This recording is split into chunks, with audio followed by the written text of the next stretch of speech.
Hello everyone, मैं हूं doctor P Srivastava, Ayurveda expert. और आज के वीडियो में हम बात करेंगे कब्ज यानी कॉन्स्टिपेशन के बारे में। बहुत बार ऐसा होता है कि कॉन्स्टिपेशन के चलते हम कुछ चूर्ण या आयुर्वेदिक औषधियों का प्रयोग करते हैं, जिसमें से एक बहुत ही पॉपुलर नेम है आता है आपका पेट सफा चूर्ण का, जो कि अभी ग्रैन्यूल्स यानी चूर्ण के रूप में तो आता ही आता था, लेकिन अभी टैबलेट फॉर्म में भी आने लगा है। तो आज हम जानेंगे कि क्या पेट सफा यूज करना कितना फायदेमंद है, क्या सच में वो हमारे कॉन्स्टिपेशन को जड़ से 100% दूर करता है या नहीं, इसके इंग्रेडिएंट्स हमारी बॉडी के लिए सेफ है या नहीं, इसका सही प्रयोग विधि क्या होनी चाहिए, और अगर आप इसे लंबे समय तक इस्तेमाल कर रहे हैं तो क्या ये हमारी बॉडी के लिए सेफ है, खतरनाक तो नहीं है, क्या सावधानियां इसके लिए बरतनी चाहिए। तो ये सारा कुछ मैं इस वीडियो में कवर करने जा रही हूँ। तो चलिए बात करते हैं। देखिए, पेट सफा जो है वो एक आयुर्वेदिक लैक्सेटिव के रूप में जाना जाता है।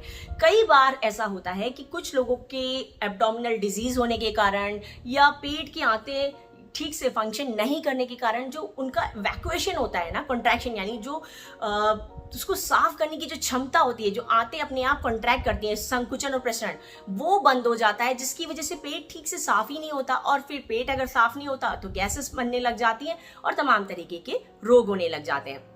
तो क्योंकि एक लैक्सेटिव होता है तो ये हमारी आंतों को मदद करता है कि वो आसानी से मल का निष्कासन कर सके। अभी जानते हैं कि किन इंग्रेडिएंट्स को मिला करके इसको बनाया गया है। तो देखिए, इसका जो की इंग्रेडिएंट है वो है आपका सनाय, जो कि एक मॉडरेट लैक्सेटिव के रूप में आयुर्वेदा में जाना जाता है। इसके अलावा इसमें कुछ और भी इंग्रेडिएंट्स को मिलाया गया है जो आप अपनी स्क्रीन पे देख सकते हैं।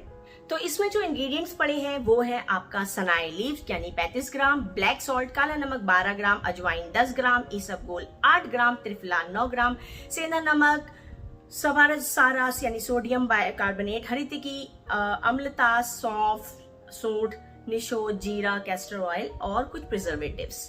तो इनको मिला करके इस चूर्ण को तैयार किया गया है। अभी जानते हैं पेट पे काम कैसे करता है, कैसे इसको लेने से पेट साफ हो जाता है। तो देखिए, इसमें जो सनाय पड़ा हुआ है, जिसे सेनोसाइट्स के नाम से भी जानते हैं, ये हमारी जो आंतें होती है उसमें एक तरीके का इरिटेशन उत्पन्न करता है, जिसकी वजह से हमें ऐसा फील होता है कि हमें मल त्यागने की जो अर्ज है, इच्छा जोर से प्रतीत होती है, और उसकी वजह से हमारा जो बाउल मूवमेंट है वो क्लियर होना शुरू हो जाता है। कई बार आप लोगों को अगर हेमोराइड्स या पाइल्स या फिट्सुला जैसे रोग होते हैं तो उसकी वजह से भी मल को ठीक से त्याग करने में दिक्कत होती है, तो लोग इस तरीके के चूर्ण या लैक्सेटिव का इस्तेमाल करते हैं।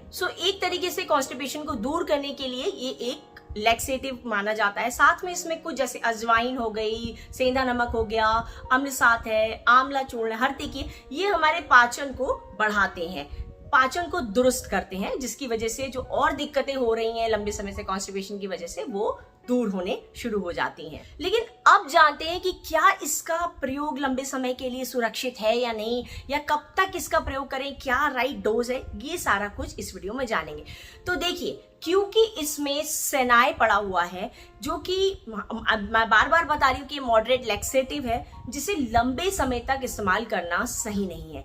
हाँ, एक्यूट कॉन्स्टिपेशन के लिए इसे अच्छा माना गया है। अभी आप जानेंगे कि एक्यूट क्या होता है, यानी जैसे यदा कदा कभी कभार आपको साल में 1-2 बार अगर कॉन्स्टिपेशन हो जाता है, तो उस कंडीशन में अगर आप इसका प्रयोग करते हो तो बिल्कुल सुरक्षित है, कोई दिक्कत नहीं। लेकिन अगर आप साल भर, 2 साल या 3 साल लगातार इसका इस्तेमाल करते हैं तो फिर क्या होता है, जो आपकी आंतें हैं उसकी जो क्षमता होती है, जो उसकी खुद की नेचुरल क्षमता जो ईश्वर ने बनाई है कि आंतें अपने आप अपनी जो मल है उसे डिटॉक्स करती हैं, जो कॉन्ट्रैक्शंस होते हैं ऑटोमेटिकली होते हैं, वो खत्म होने लग जाती है। और जो व्यक्ति है जो इसका इस्तेमाल कर रहा है, फिर उसे क्या होता है, वो जब भी इसका इस्तेमाल छोड़ना चाहता है तो वो छोड़ ही नहीं पाता। वो कहता है कि जब जैसे ही चूर्ण को लेना बंद करते हैं, बहुत सारे पेशेंट आते हैं मेरे पास, कहते हैं मैम अगर इसका इस्तेमाल बंद करते हैं तो फिर मुझे पेट साफ नहीं होता, बहुत ज्यादा कॉन्स्टिपेशन, कब्ज की शिकायत रहने लगती है, तो क्या करें।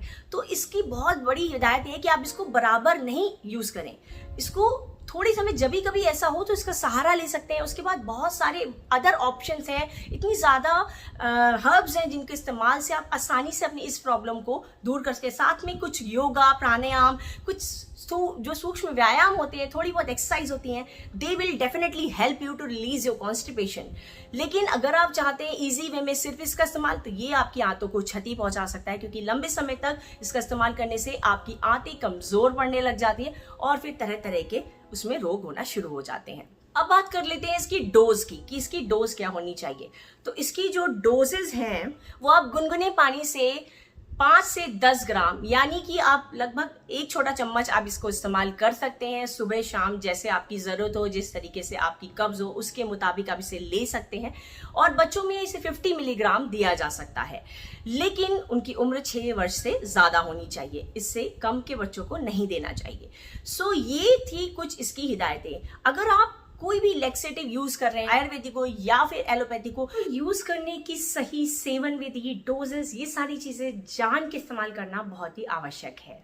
तो आप इस्तेमाल करिए, पेट सफा, इसमें कोई दिक्कत नहीं है। लेकिन कभी कभार जैसे कुछ बाहर चले गए, इनडाइजेशन हो गया, इसकी वजह से आपका पेट ठीक से साफ नहीं हो रहा, तो उस कंडीशन में आप इसे 3 से 5 दिन आराम से इस्तेमाल कर सकते हैं। बहुत ज्यादा हो तो 2 हफ्ते तक। इससे ज्यादा लेवल पे अगर आप इसका इस्तेमाल करना चाहते हैं तो एक बार अपने चिकित्सक से या लोकल नेचुरोपैथ से जरूर कंसल्ट करें कि इसे कैसे यूज करना चाहिए, क्योंकि बहुत सारी अदर हर्ब्स भी होती हैं जिन्हें लेकर के आप अपने कॉन्स्टिपेशन को रिलीज कर सकते हैं नेचुरल तरीके से, without any laxative to add on your diet plan.